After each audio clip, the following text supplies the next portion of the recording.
La Orden Departamental 33-2019, mediante la cual se establece como prioridad el diseño e implementación de la política de género en el Ministerio de Educación, ha generado amplio debate en las últimas semanas. En la orden se habla de adoptar acciones para garantizar la equidad de género y la necesidad de reconstruir los estereotipos que perpetúan la desigualdad entre hombres y mujeres. El primero en criticar la orden fue Monseñor Víctor Masalles, quien aseguró que se trataba de un atentado a la familia y la calificó como ideología de género.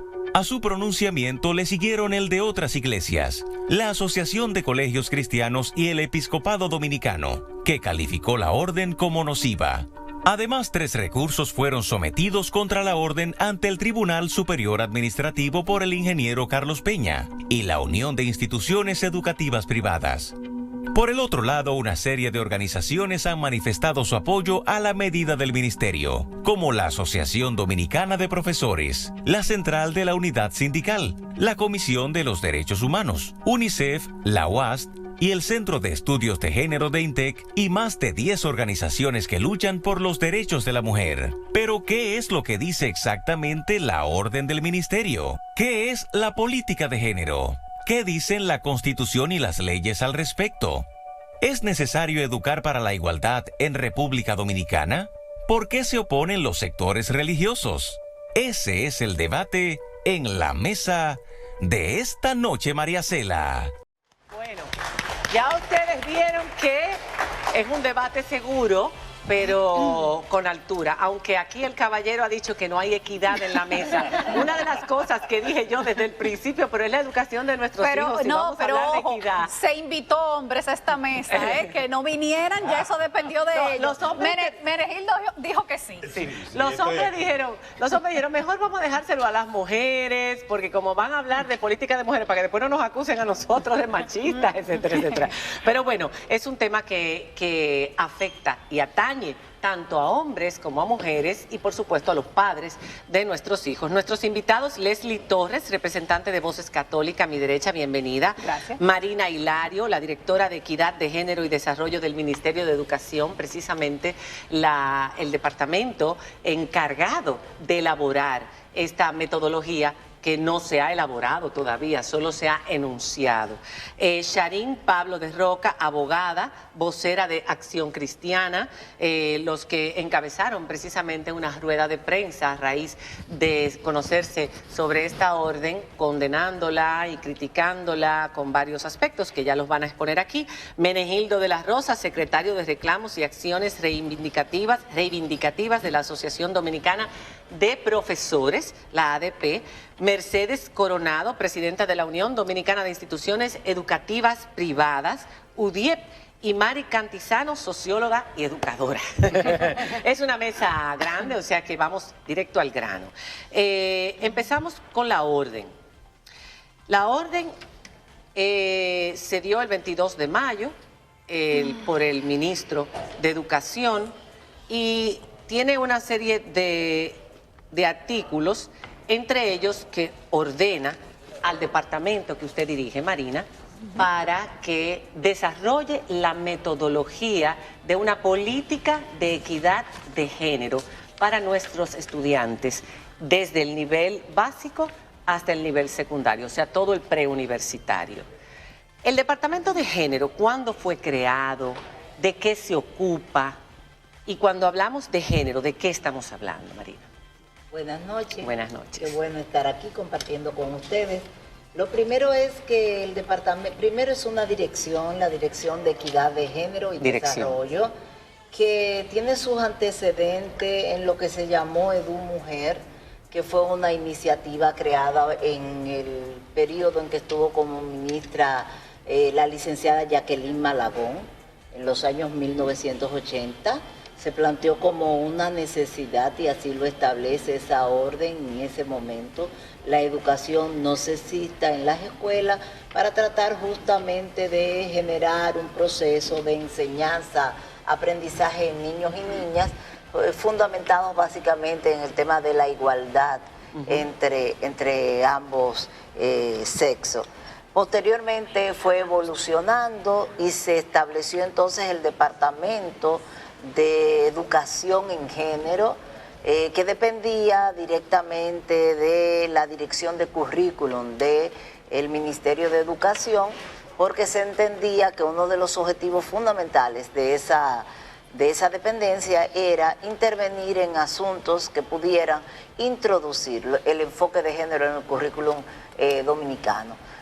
Sobre todo por aquello de que tanto la ley de educación como los diferentes niveles que hay, se plantea que el currículum debe ser algo vivo, que esté vinculado al entorno, a la sociedad, a cómo se desarrollan los procesos en el territorio y también en la escuela, y que por lo tanto debía ir evolucionando, cómo evoluciona la sociedad. Entonces ahí surge este departamento que se encargó durante mucho tiempo, a partir de una orden, una resolución que emitió Alejandrina Germán, de introducir el eje género en todo el currículum de la educación preuniversitaria. Y eso implicó que durante años el Ministerio de Educación estuvo revisando el currículum de las diferentes asignaturas y de los diferentes niveles. ¿Para qué? Para introducir aspectos que tenían que ver con visibilización de la imagen, por ejemplo, de las mujeres en roles que no fueran estereotipados. Cuando hablamos de roles estereotipados nos referimos a que desde pequeña se le ha dicho a la niña que ella es la cuidadora, la que cuida, la que desarrolla los afectos, la responsable de aspectos que tienen que ver con los quehaceres de la casa, y al varoncito se le ha dicho que es el responsable de proveer en su calidad de adulto a la familia, los recursos, y además se le ha dicho también que es el fuerte y que es el que tiene que cuidar hacia afuera de la familia. Entonces la idea era mostrar que niñas y niños tienen las mismas habilidades y capacidades. Y eso se ha estado implementando a lo largo de los años. Y eso se ha estado implementando de manera tímida, porque ahí la profesora tal vez Cantizano, que tiene más experiencia en el tema del currículum oculto, podría decirlo. Una cosa es lo que se establece en el currículum y otra cosa es lo que ocurre en las aulas, que son dos cosas muy diferentes.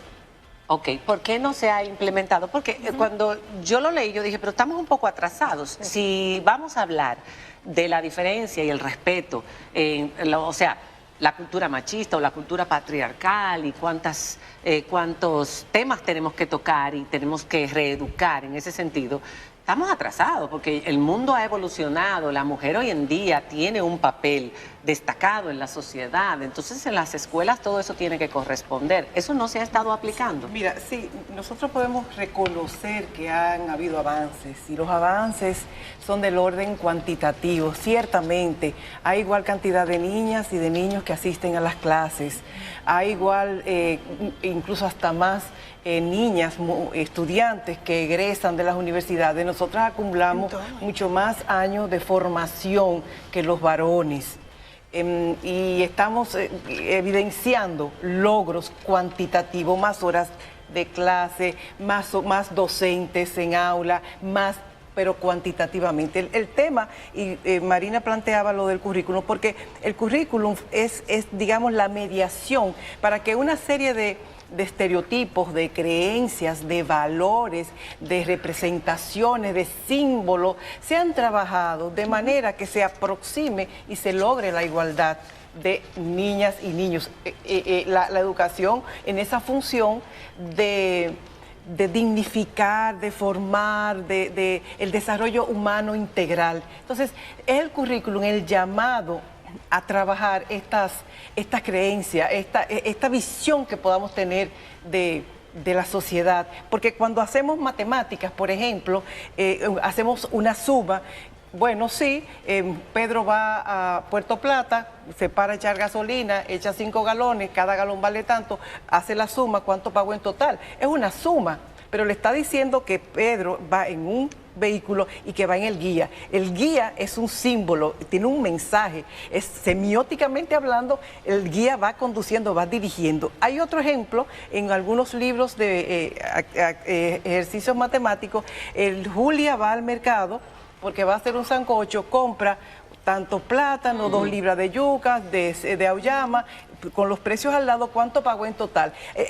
Hay una suma, pero en la suma hay una serie de estereotipos que reproducen de que ella es la que se hace cargo que la mujer sigue atendiendo la ética del cuidado y el hombre, además en el espacio privado, y dentro del espacio privado la cocina, y así se van dando una serie de ejemplos. Claro.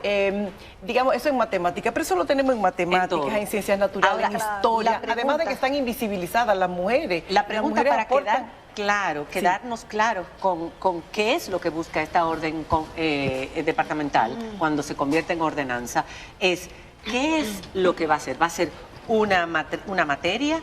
¿Va a permear todas las materias?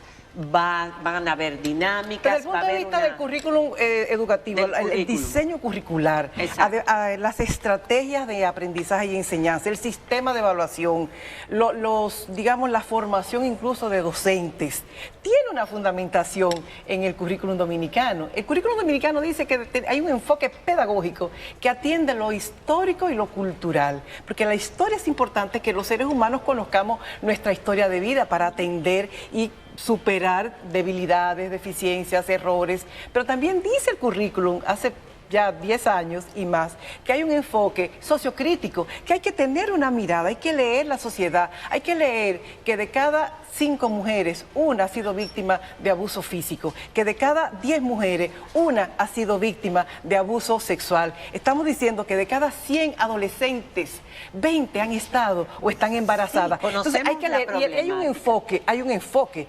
Me parece entonces que sí. ¿Cómo puede contribuir la escuela la escuela como espacio segundo de socialización? Evidentemente son 14 años, ahora 17 si se empieza en el nivel inicial. Un niño, una niña pasa 17 años en la escuela, en ese espacio de socialización. Y es importante que maestros y maestras, padres, madres, amigos, tutores, tutoras, la comunidad y el Ministerio de Educación tiene esa estructura diseñada y está funcionando para que todos aporten a esa educación integral. Esa es la pregunta que vamos a dejar sobre la mesa para el próximo bloque. ¿Se va a consensuar esta ordenanza o esta nueva política de equidad de género con los padres y con los demás integrantes del Consejo Nacional de Educación? Porque esa es una de las cosas que preocupan a este lado. Vamos a escuchar cuáles son las preocupaciones de nuestras invitadas aquí sobre este tema y mucha gente en el público. Yo quería que ustedes supieran que tenemos el hashtag política de género. A mí se me olvidó, política género, ENM. O sea, cualquier pregunta que ustedes quieran hacer, tanto a este lado del panel como a este lado, háganla a través de nuestro hashtag, ya sea en internet o en Twitter, con En María Cela como usuario. Regresamos después de la pausa. Esta noche